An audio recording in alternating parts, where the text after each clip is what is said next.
Shivananda circle ನಿಂದ ಮುಂದಕ್ಕೆ ಸಾಗ್ತಾ ಇದೆ ಪಾದಯಾತ್ರೆ. ಇನ್ನೇನು ಕೆಲವೇ ಕ್ಷಣಗಳಲ್ಲಿ ಫ್ರೀಡಂ ಪಾರ್ಕ್ ಅನ್ನ ತಲುಪಲಿದೆ ರ್ಯಾಲಿ. ಅಲ್ಲಿ ಪ್ರತಿಭಟನೆಯನ್ನ ಮಾಡಲಾಗುತ್ತೆ. ಸಾಂಕೇತಿಕವಾಗಿ ಸುಮಾರು 2 ತಾಸು ಪ್ರತಿಭಟನೆಯನ್ನ ಮಾಡುವ ನಿರ್ಧಾರವನ್ನ ಕೈಗೊಂಡಿದ್ದಾರೆ ಸ್ವಾಮೀಜಿಗಳು.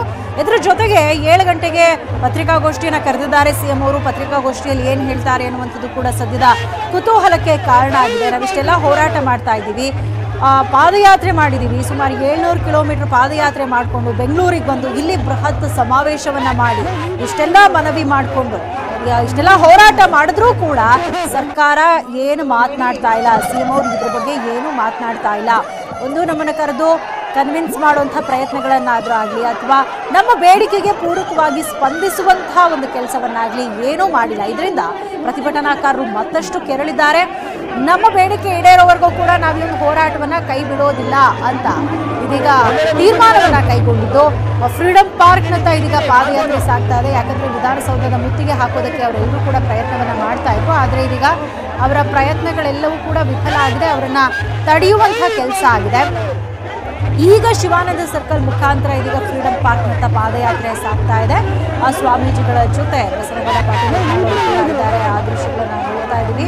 ಅವರ ನೇತೃತ್ವದಲ್ಲೇ ಪಾದಯಾತ್ರೆ ಸಾಗ್ತಾ ಇದೆ. ಇದೀಗ ಫ್ರೀಡಂ ಪಾರ್ಕ್ನಲ್ಲಿ 2 ಗಂಟೆಗಳ ಕಾಲ ಪ್ರತಿಭಟನೆಯನ್ನ ಮಾಡಿ ನಾಳೆಯಿಂದ ಬೆಳಗ್ಗೆ 9 ಗಂಟೆಯಿಂದ ಸಂಜೆ 5 ಗಂಟೆವರೆಗೂ ಕೂಡ ಪ್ರತಿಭಟನೆಯನ್ನ ಮಾಡೋದಕ್ಕೆ ಅವರು ನಿರ್ಧಾರವನ್ನ ಕೈಗೊಂಡಿದ್ದಾರೆ. ಮಾರ್ಚ್ 4ರವರೆಗೂ ಕೂಡ ಪ್ರತಿಭಟನೆಯನ್ನ ಮಾಡಲಾಗುತ್ತೆ. ಆಮೇಲೆ ಅಧಿವೇಶನದಲ್ಲಿ ಈ ವಿಚಾರ ಕುರಿತಂತೆ ಮಾತನಾಡಲಾಗುತ್ತೆ. ಅಧಿವೇಶನದ ದಿನ ವಿಧಾನಸೌಧವನ್ನು ಮುತ್ತಿಗೆ ಹಾಕೋದಕ್ಕೂ ಕೂಡ ಪ್ರಯತ್ನಗಳು ಸಾಗುತ್ತೆ. ಈ ರೀತಿಯಾಗಿ ಅವರೆಲ್ಲ ನಿರ್ಧಾರವನ್ನ ಕೈಗೊಂಡಿದ್ದಾರೆ. ಬಟ್ ಏನಾಗುತ್ತೆ ಅನ್ನುವಂಥದ್ದನ್ನ ಕಾದು ನೋಡಬೇಕು. ಯಾಕಂದ್ರೆ ಸಿಎಂ ಅವರು ಕೂಡ ಇದೀಗ ಪತ್ರಿಕಾಗೋಷ್ಠಿ ಕರೆದಿರೋದ್ರಿಂದ ಏನ್ ಮಾತಾಡ್ತಾರೆ, ಹೋರಾಟಗಾರರನ್ನ ಮನವೊಲಿಸುವಂತಹ ಪ್ರಯತ್ನಗಳಾಗತ್ತಾ?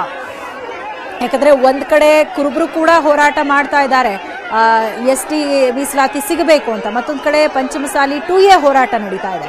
ಸೊ ಇದೆರಡನ್ನೂ ಕೂಡ ಸಿಎಂ ಅವರು ಬಹಳ ಜಾಗರೂಕತೆಯಿಂದ ಬ್ಯಾಲೆನ್ಸ್ ಮಾಡಬೇಕು. ಈಗ ಒಬ್ರಿಗೆ ಕೊಟ್ಟು ಇನ್ನೊಬ್ರಿಗೆ ಬಿಟ್ರೆ ಮತ್ತೊಂದು ಸಮುದಾಯದ ಒಂದು ದ್ವೇಷವನ್ನ ಕಟ್ಕೊಳ್ಬೇಕಾಗತ್ತೆ. ಅದು ಇನ್ನೊಂದು ರೀತಿಯಾದಂತಹ ಹೋರಾಟಕ್ಕೆ ನಾಂದಿ ಮಾಡಿಕೊಡುತ್ತೆ. ಯಾಕಂದ್ರೆ ಈಗ ಬೇರೆ ಬೇರೆಯವರು ಕೂಡ ನಮಗೂ ಕೂಡ ಒಂದಷ್ಟು ಮೀಸಲಾತಿ ಬೇಕು ಅಂತ ಈಗ ಅವರು ಕೂಡ ಧ್ವನಿ ಎತ್ತಿರೋದ್ರಿಂದಾಗಿ ಎಲ್ಲರನ್ನೂ ಕೂಡ ಯಾರಿಗೂ ಕೂಡ ಹರ್ಟ್ ಆಗದೆ ಇರೋ ನಿಟ್ಟಿನಲ್ಲಿ ಬ್ಯಾಲೆನ್ಸ್ ಮಾಡಬೇಕಾಗುತ್ತೆ. ಒಂದು ಮಹತ್ವದ ನಿರ್ಧಾರವನ್ನ ಕೈಗೊಳ್ಬೇಕಾಗತ್ತೆ.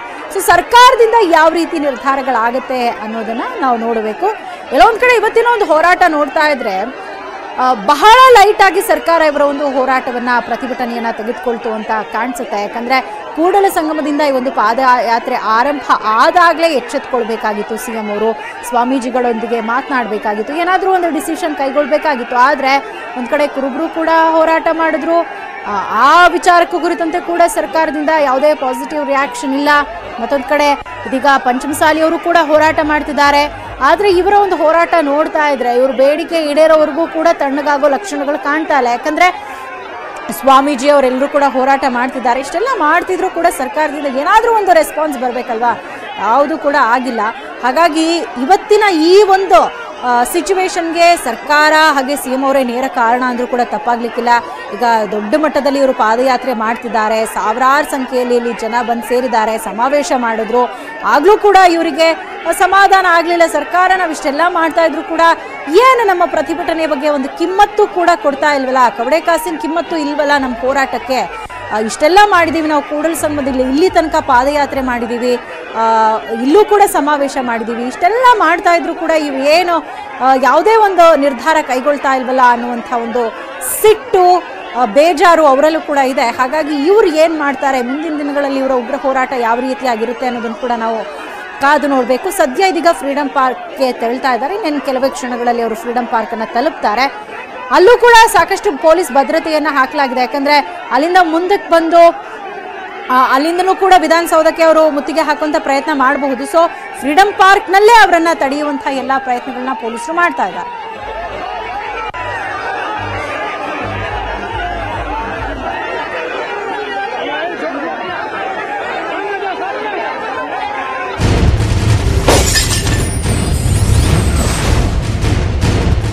ಪಂಚಮಸಾಲಿ ಅವರ ಪಾದಯಾತ್ರೆ ಹಿನ್ನೆಲೆಯಲ್ಲಿ ಇದೀಗ police commissioner Kamal Pant CM ಅವ್ರ ಮನೆಗೆ ಹೋಗಿದ್ದಾರೆ. ಸಿಎಂ ಅವರ ಜೊತೆ ಮಾತುಕತೆಯನ್ನ ನಡೆಸಲಿದ್ದಾರೆ. ಕಾವೇರಿ ನಿವಾಸಕ್ಕೆ ಇದೀಗ ಕಮಲ್ ಪಂತ್ ಅವರು ಆಗಮಿಸಿದ್ದಾರೆ.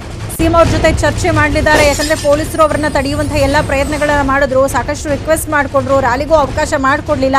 ಬಟ್ ಯಾವ ರೀತಿಯಾಗಿ ಕೈ ಮೀರಿ ಹೋಯ್ತು ಪರಿಸ್ಥಿತಿ ಅನ್ನುವಂಥದ್ದು ಗೊತ್ತಿದೆ. ಹಾಗಾಗಿ ಇದೀಗ ಇದನ್ನೆಲ್ಲ ಎಕ್ಸ್ಪ್ಲೇನ್ ಮಾಡೋದಕ್ಕೆ ಸಿಚುವೇಶನ್ ಅನ್ನ ಕಮಲ್ ಪಂತ್ ಅವರು ಸಿಎಂ ಅವರ ನಿವಾಸ ಕಾವೇರಿಗೆ ಆಗಮಿಸಿದ್ದಾರೆ.